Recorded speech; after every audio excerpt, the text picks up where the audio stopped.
નમસ્કાર. વિચાર વિસ્તાર કે અર્થ વિસ્તારનો પ્રશ્ન ધોરણ 8 થી 12ના બધા જ વિદ્યાર્થીઓ માટે ખૂબ જ અગત્યનો પ્રશ્ન છે. તો આ વિડીયોમાં આપણે વિચાર વિસ્તાર એટલે શું, વિચાર વિસ્તાર કરતી વખતે કઈ કઈ બાબતોનો ખ્યાલ રાખવો જોઈએ એ ઉદાહરણ દ્વારા આપણે શીખીશું.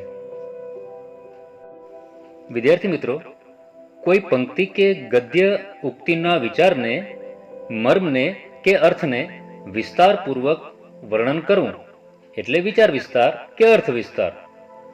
આમ જોવા જઈએ તો વિચાર વિસ્તાર કે અર્થ વિસ્તાર એટલે કોઈ પંક્તિ કે પંક્તિઓમાં ગૂઢ કે સૂક્ષ્મ રૂપે રહેલા વિચારને સ્પષ્ટ અને સરળતાપૂર્વક વિસ્તારથી સમજાવવું.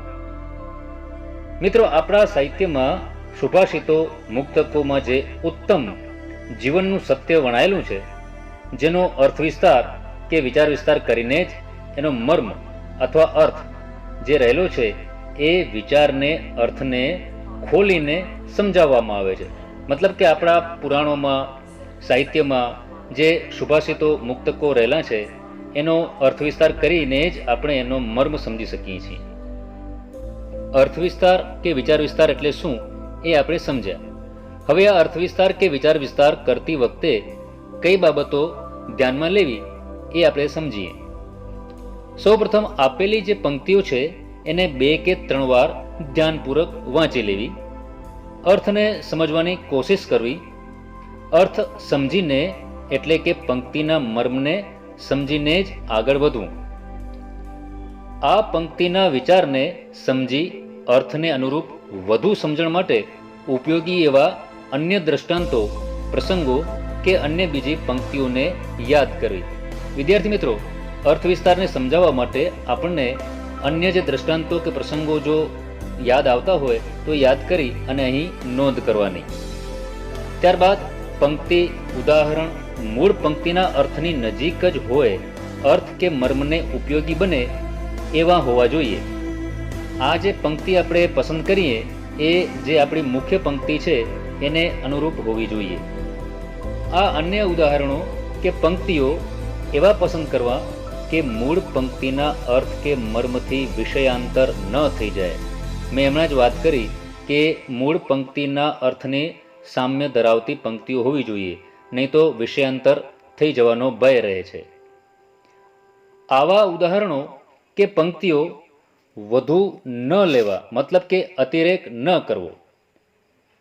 ત્યારબાદ અન્ય ભાષા જેવી હિન્દી, સંસ્કૃત કે અંગ્રેજી ભાષામાંથી મૂળ પંક્તિને અનુરૂપ જે અવતરણરૂપ જે પંક્તિ હોય એ પણ ટાંકી શકાય.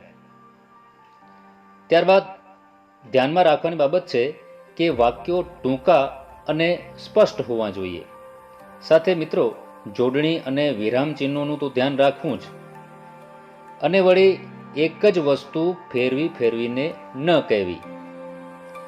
અને મિત્રો યાદ રાખજો કે આ વિસ્તાર છે, મતલબ કે અર્થ વિસ્તાર છે એ આશરે 10 કે 15 પંક્તિઓમાં એટલે કે 100 કે 125 શબ્દોમાં જ કરવો. વિદ્યાર્થી મિત્રો, આમ જોવા જઈએ તો અર્થ વિસ્તારને 3 ભાગમાં તૈયાર કરવામાં આવે છે: શરૂઆત, મધ્ય અને અંત. શરૂઆતમાં જે વિભાગ છે એમાં પહેલી પંક્તિ, મતલબ કે મૂળ પંક્તિ છે એનો અર્થ કે મર્મ અથવા તો મધ્ય વિચારને દર્શાવવાનો હોય છે. બીજો વિભાગ છે મધ્ય વિભાગ.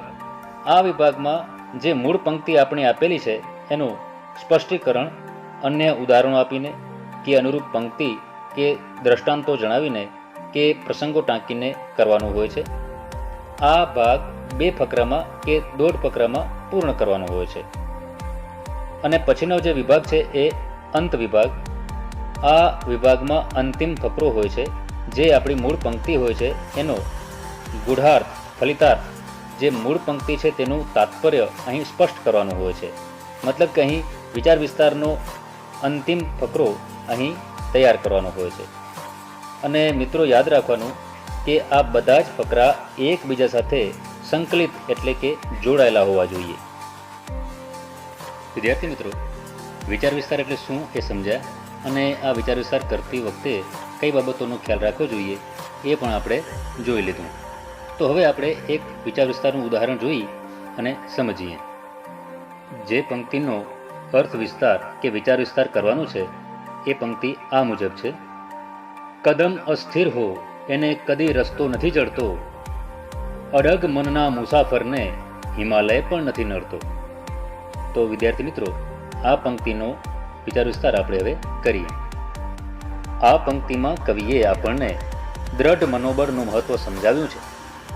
કવિ કહે છે કે જેના પગ પહેલેથી જ ઢીલા હોય છે અને જેનું મન ડચુપચું હોય છે તેને મંજિલે પહોંચવાનો રસ્તો જડતો નથી.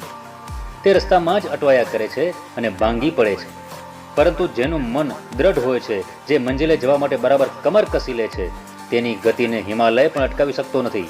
તેના રસ્તામાં આવતી ગમે તેવી આફતો પણ તેને મૂંઝવી શકતી નથી. મન હોય તો માળવે જવાય, રોતો જાય એ મુવાના સમાચાર લાવે જેવી કહેવતો પણ પ્રસ્તુત પંક્તિઓના હાર્દને સમર્થન આપે છે. જે થવાનું હોય તે થાય એવી ખુમારીથી જીવનારો મનુષ્ય જ તેના જીવનમાં ઈચ્છિત પ્રગતિ સાધી શકે છે. આવી વ્યક્તિ ખુમારીપૂર્વક કહેશે કે અમને નાખો જિંદગીની આગમાં, આગને પણ ફેરવીશું અમે બાગમાં. આપણે પણ દ્રઢ મનોબળ કેળવીને જિંદગીના રાહ પર આગળ વધતા રહેવું જોઈએ. અગવડો અને અડચણોથી આપણે જરાય ચલિત ન થઈએ. વિદ્યાર્થી મિત્રો, આ ઉદાહરણને સમજતા જણાય છે કે પ્રથમ વિભાગમાં પંક્તિનો અર્થ જણાવ્યો છે કે આ પંક્તિ દ્રઢ મનોબળના મહત્વને સમજાવે છે.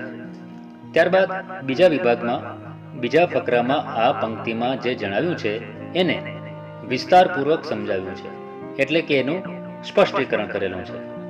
અને સાથે સાથે બીજી અવતરણ રૂપ પંક્તિઓ પણ ટાંકેલી છે. અને અંતિમ વિભાગમાં આ પંક્તિનું તાત્પર્ય કે ફલિતાર્થ દર્શાવેલ છે કે દ્રઢ મનોબળ કેળવી જિંદગીના રાહ પર આગળ વધવું. આશા રાખું છું કે આ વિચાર વિસ્તાર સમજાઈ ગયો હશે.